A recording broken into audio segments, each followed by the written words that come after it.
Salut tout le monde, bienvenue au Rapport Boivin, édition du 19 avril 2018 pour la période qui couvre le 13 avril au 19, bien évidemment.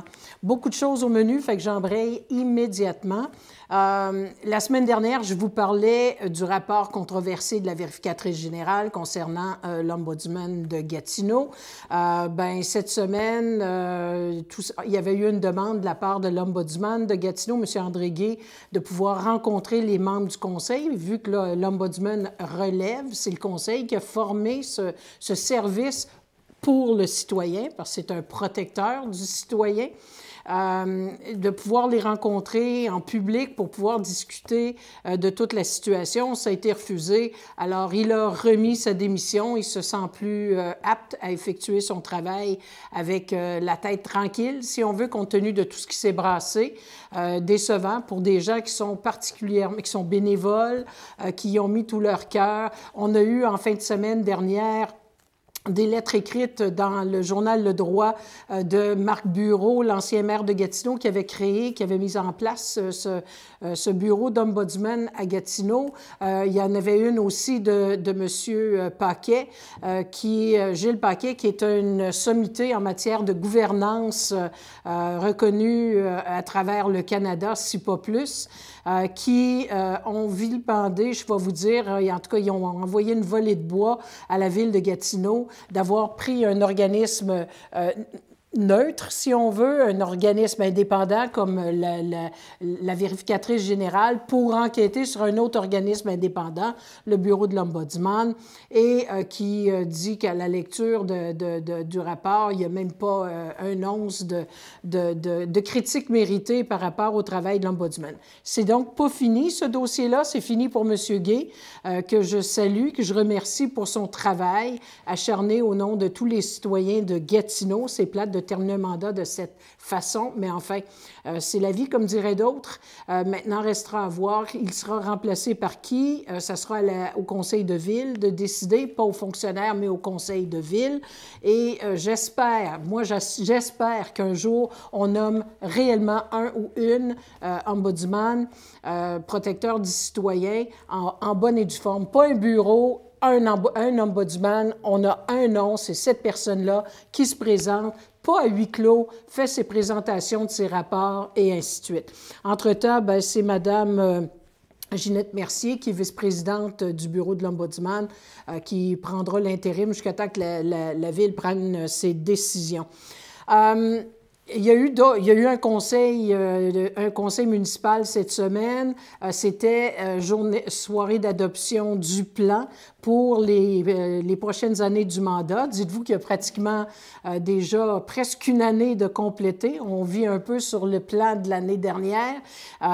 Et dans la dernière année, on va se retrouver pratiquement en campagne électorale. Fait qu'on aura 2 bonnes années pour implanter je dirais un programme assez ambitieux. C'était adopté à l'unanimité, ce qu'on doit saluer définitivement. Ça veut dire que tant les indépendants que les membres d'Action Gatineau ont voté en faveur du programme, que salue le conseil de ville, le conseil de la ville de Gatineau. Il y a toutes sortes d'enjeux. D'un autre côté, je ne suis pas nécessairement surprise parce que ce sont surtout des grands thèmes et non pas dans les moyens. Alors, ça ne veut pas dire que ça va toujours être une belle unanimité, mais on s'est entendu pour parler d'améliorer la qualité de vie des citoyens, protéger l'environnement, ce qui serait contre la vertu, saine gestion des fonds publics, un système de transport efficace, durable, culture, patrimoine, puis du leadership professionnel en développement économique. Fait qu'à peu près tout ce qu'il y a sous le soleil est dans le programme qui a été voté à l'unanimité. Restera à voir dans les faits comment est-ce que tout ça va se continuer, va s'adopter, va s'implanter, surtout parce que des fois, entre les belles paroles creuses et la conception réelle du programme en question, il y a tout un monde, il y a tout un mur et là, on verra si cette belle unanimité que je leur souhaite se continue continue. On a pris aussi une décision pour le transport dans l'Ouest. On avait décidé, si on s'alignait vers un rapibus vers l'Ouest, des autobus en plus grand nombre. Enfin bref, il y avait beaucoup de choses sur la table à dessin et les élus, sans trop grande surprise, parce qu'on savait que le maire était derrière ce projet. On sait que le député fédéral de Hall-Elmer était aussi en faveur de ce projet, c'est-à-dire celui du train léger. Ça aussi, c'est pas demain la veille. Par contre, on sent qu'il y a quand même une volonté politique. Il ne faut pas confondre, parce que des fois, on chiale que tout prend du temps. D'un autre côté, je ne veux pas que tout aille trop vite non plus. Je veux qu'on fasse les choses correctement, qu'on prenne le temps de bien réfléchir, que lorsque ça sera mis en place et fonctionnel, que ce soit fonctionnel, qu'on ne soit pas déjà 10 ans en arrière sur les technologies qui vont se développer dans les années futures. Mais tout ça pour dire, enfin, l'Ouest, vous allez être content.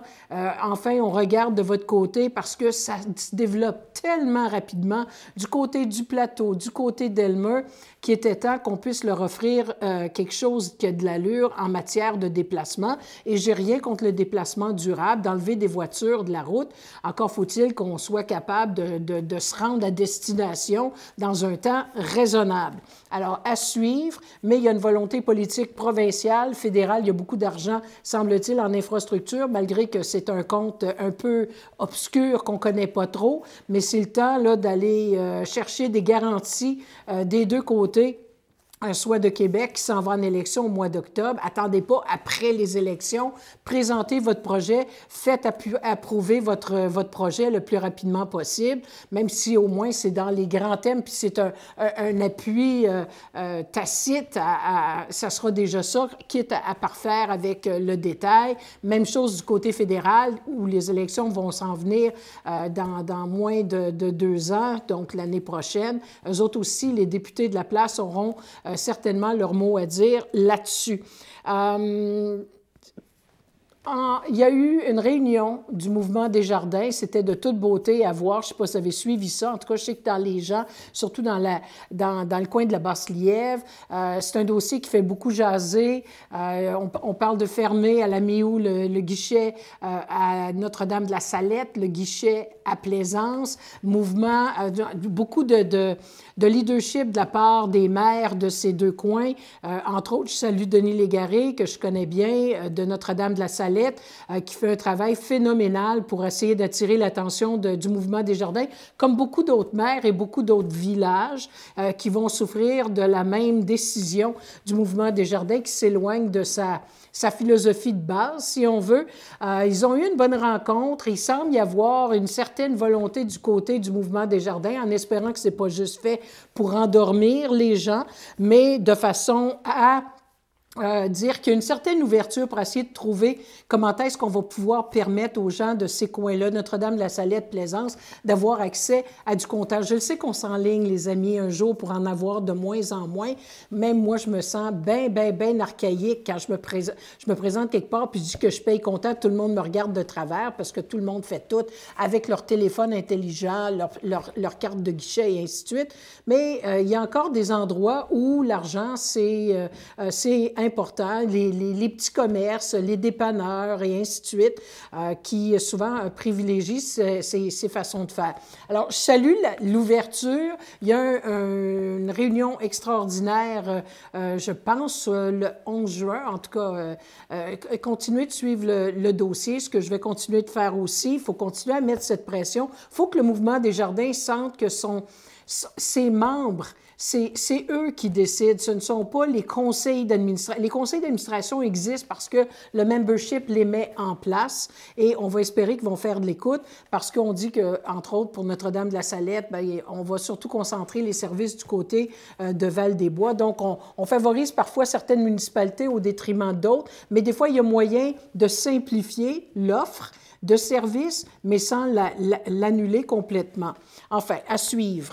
La Cour suprême du Canada, je m'en venais, puis venait de rendre à la station, ici, au studio, et rendait sa décision dans le dossier de M. Comeau et de la province du Nouveau-Brunswick. Ça, c'était le dossier qui concerne les barrières tarifaires, c'est-à-dire qu'il y a des provinces qui interdisent de rentrer sur leur territoire, nous, comme personnes, par exemple, d'aller en Ontario, d'acheter une quantité de vin, de rentrer ça au Québec, illégal. Même chose si je pars du Québec vers l'Ontario. Des fois, il y a des ententes qui existent entre provinces, mais ce sont des ententes qui doivent se négocier. Le Nouveau-Brunswick a une loi qui interdit d'entrer plus qu'un certain nombre de bouteilles de vin, spiritueux, bières, etc. Et M. Comeau, lui, est allé, qui demeure, je pense, dans le coin de Campbellton, est allé au Nouveau-Brunswick, est allé magasiner au Québec, pas loin de chez lui, et est revenu, et en revenant, s'est fait pincer, s'est fait imposer une amende assez salée, merci, a décidé de la contester parce qu'il disait, je suis convaincue qu'il y a des avocats qui l'avaient guidé dans le dossier, mais il disait qu'en vertu de l'article 121 de la loi constitutionnelle de 1867, il ne devait pas y avoir de barrière tarifaire entre les provinces. Vous allez me dire, hey, c'est gros puis c'est technique. Oui, vous avez raison. Par ailleurs, il avait gagné devant la Cour provinciale du Nouveau-Brunswick. Il a gagné en appel parce que la Cour d'appel avait refusé d'entendre le dossier, donc a maintenu la décision du tribunal inférieur. Et ça s'est rendu jusqu'à la Cour suprême et la Cour suprême du Canada a rendu sa décision. L'enjeu était énorme parce que si c'est vrai qu'il ne doit pas y avoir de barrière tarifaire entre les provinces, que ça doit être ouvert, comme on dit dans la charte, que toute personne a le droit de circuler librement partout au Canada, bien, si c'est vrai des marchandises aussi et des produits, il y a bien des lois qui pouvaient prendre le bord. Faites juste penser au cannabis qui s'en vient. Le Québec va avoir ses lois et règlements. L'Ontario va avoir sa loi et règlement. Le Nouveau-Brunswick, toutes les provinces vont avoir leurs lois et règlements en matière de pétrole, en matière de plein de choses. Alors, la Cour suprême du Canada a décidé, a renversé les décisions, ce qui fait en sorte que la loi du Nouveau-Brunswick qui interdit d'entrer au Nouveau-Brunswick plus qu'un certain nombre de bouteilles d'alcool, de bière, etc., et de tabac, va continuer d'exister et tout à fait constitutionnelle. La Cour suprême, je n'ai pas eu le temps de l'étudier de fond en comble, là, parce qu'elle vient de sortir, puis comme toute décision de la Cour suprême, ça a plus qu'une dizaine de pages, c'est toujours assez touffu, et c'est assez étoffé. Donc, je vais étudier tous les côtés particuliers de la décision, mais en gros, nous dit clairement quand même que ça s'applique strictement à ce cas-là. On parle d'alcool, on parle de tabac, et on dit on donne l'exemple, par exemple, de la gestion de l'offre. C'est normal que pour certaines industries, les provinces protègent leur industrie, leurs ressources, et ainsi de suite. Alors, ça sera certainement à suivre. On aura d'autres occasions de s'en parler. Alexandre Bissonnette, si vous pensez que c'est une personne qui avait des problèmes de santé mentale, pauvre tipite, on ne sait pas ce qui a passé par la tête, il faut voir comment est-ce qu'on décrit certains témoignages pendant l'exposé sur la sentence. Ça glace, ça donne froid dans le dos, ça fait peur. Et cet individu-là, comme certains le disent, c'est assez monstrueux de la façon qu'il a froidement tiré des gens. Et on se demande s'il n'a pas joué un petit rôle. En tout cas, on y reviendra, on fait une pause et on revient.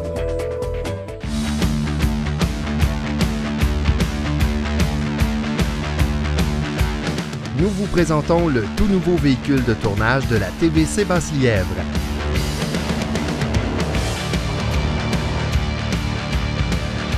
Grâce à celui-ci, nous serons partout dans la région pour couvrir les événements d'ici. TVC Basse-Lièvre, propulsé par Desjardins, Caisse du Cœur des Vallées.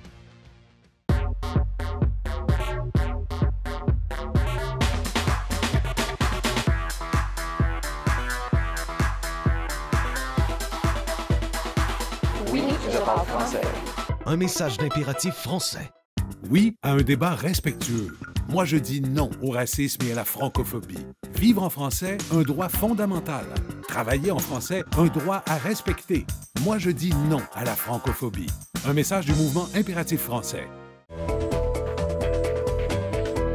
Donc, avant la pause, je vous parlais d'Alexandre Bissonnette. Évidemment, vous savez que c'est celui qui est accusé et puis qui a plaidé coupable au fait d'avoir tué des gens à la Grande Mosquée de Québec. Quand je disais que ça donne froid dans le dos, c'est que il y avait des témoignages un peu conflictuels. Quand on écoutait l'enregistrement du 911, quand il a appelé pour se livrer à la police, on a l'impression qu'il ne sait même pas ce qui s'est passé. Il se demande s'il a blessé des gens. J'espère que je n'ai pas fait mal à personne. Et quand on écoute la déclaration qu'il a faite à des gens quelques semaines, si pas quelques mois après, et un peu avant de plaider coupable de meurtre au premier degré, on se rend compte qu'il avait l'air de savoir exactement ce qu'il faisait.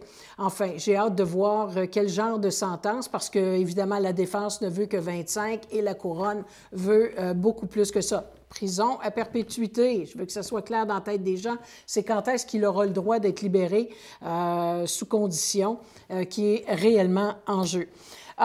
Notre premier ministre a eu une semaine presque aussi occupée que les sujets que j'ai pour l'émission d'aujourd'hui. Ça a commencé alors qu'il était au sommet des Amériques. Il est revenu un petit peu en catastrophe dimanche passé pour rencontrer le premier ministre de la Colombie-Britannique et la première ministre de l'Alberta. Grosse chicane. On veut, du côté de l'Alberta, permettre que la compagnie Kinder Morgan, qui est une compagnie du Texas, je vous le dis, là, même sur une filiale, une subsidiaire ici au Canada, c'est une compagnie américaine du Texas. L'État par excellence du pétrole aux États-Unis, qui veut avoir un oléoduc pour pouvoir produire le pétrole, ne pas le raffiner et l'envoyer crûment comme ça à travers cet oléoduc. Il y en a déjà un qui fait ce qu'on appelle le lien Trans Mountain, on l'appelle l'oléoduc Trans Mountain. Mais on veut pouvoir tripler la production, donc on veut bâtir un autre oléoduc un petit peu en parallèle. Évidemment, la Colombie-Britannique s'y objecte avec passion. Le premier ministre Horgan de la Colombie-Britannique, qui est premier ministre d'un gouvernement minoritaire appuyé par le Parti vert, qui est absolument contre l'oléoduc, qui s'est fait élire en disant qu'il n'y en aurait pas d'oléoduc, est un peu coincé dans tout ça.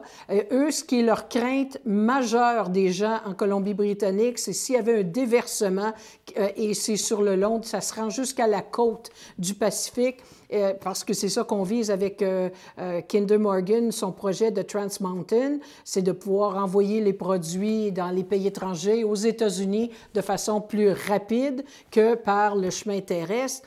Et à ce compte-là, on a vraiment peur des déversements de pétrole, de sable bitumineux, et ça crée des problèmes dans l'environnement qui pourraient être absolument impossibles de régler.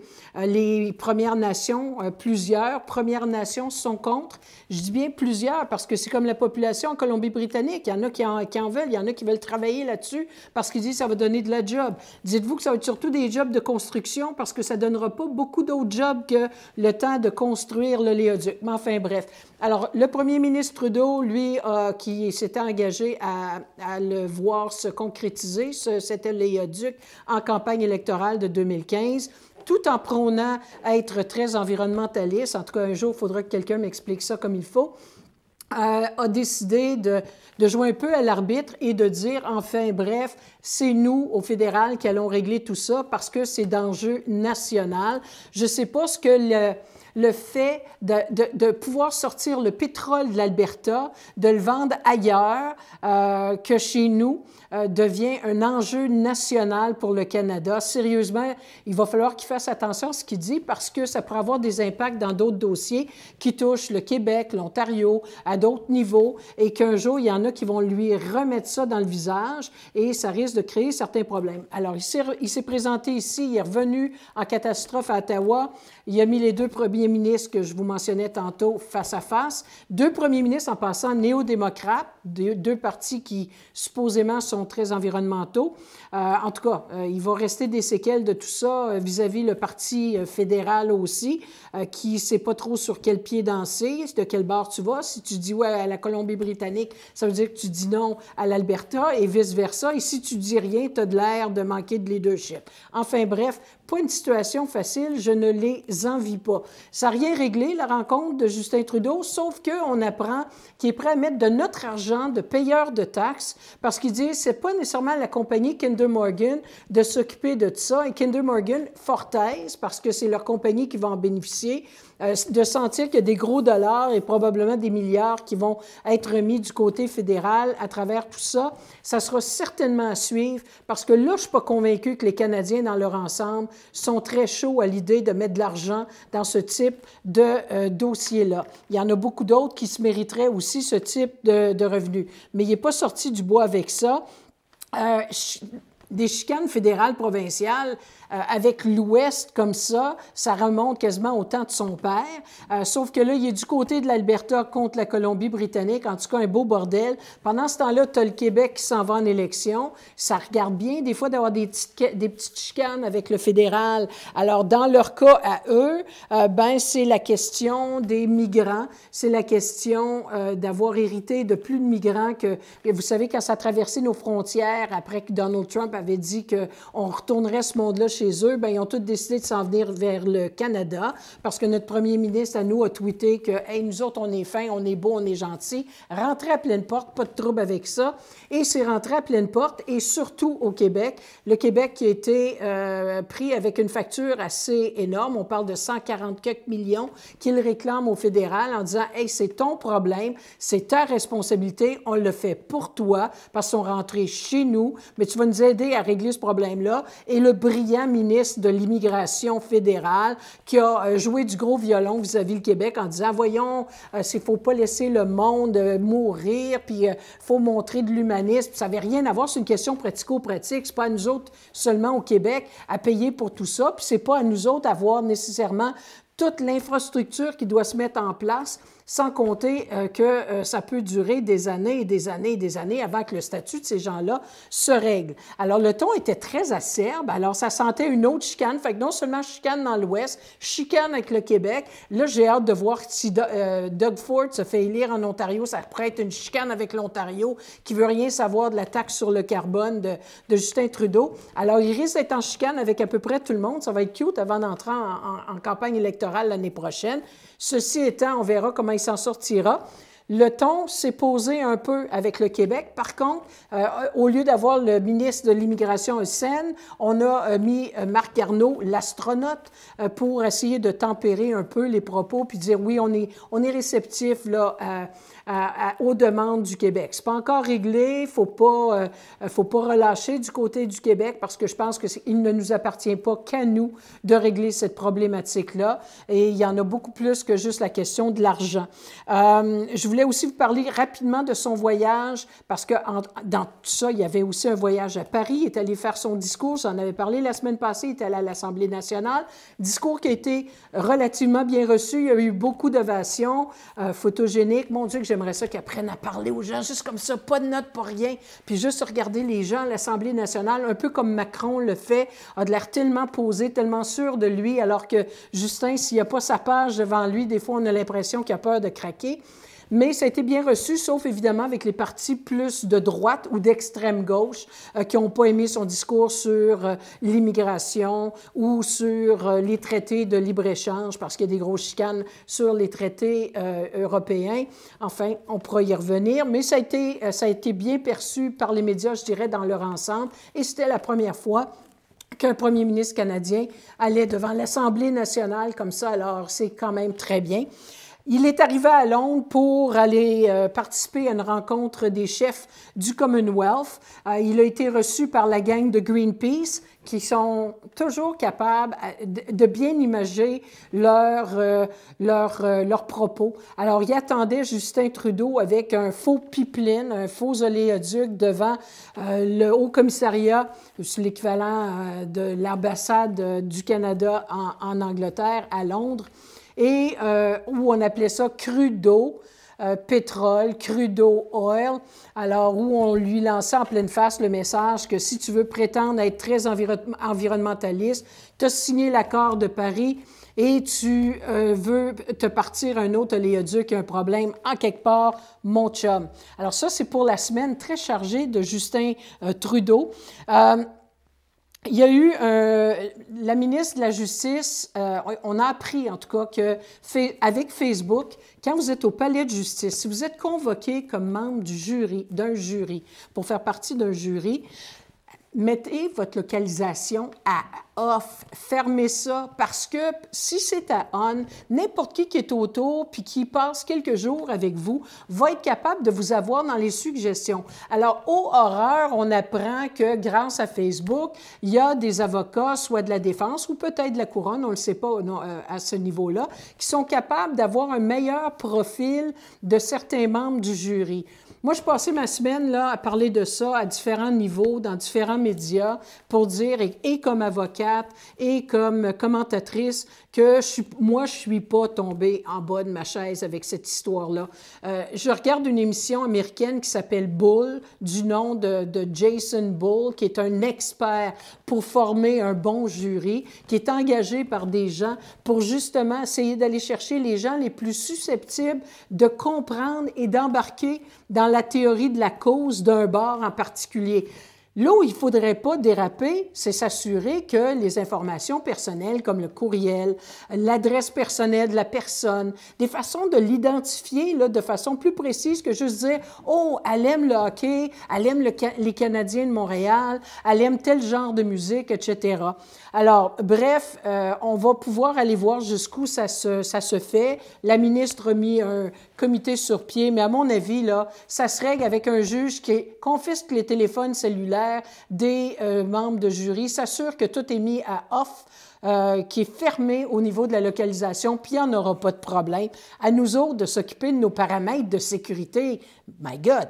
Il y a eu un avion qui a vu un de ses moteurs péter en plein vol. C'était un moment assez dramatique. Un avion qui s'en allait à Dallas, qui a dû se poser d'urgence à Philadelphie.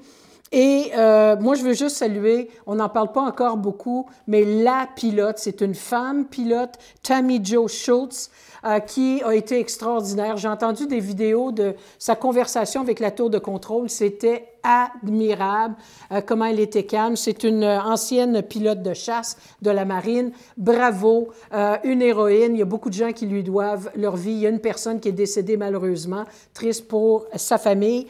Autre personne qui est décédée cette semaine, c'est Barbara Bush. Je vous en parle pourquoi. C'est la femme du président George Bush, la mère de George W. Bush et la mère de Jeb Bush, qui était le gouverneur de la Floride. C'est pour son amour de la lecture. Elle a tellement travaillé à encourager les gens à lire. Moi, je suis une amante de la lecture. Alors, je la salue. Elle a eu une longue vie, en tout cas, c'était probablement la plus sympathique des Bush. Nouveau président à Cuba.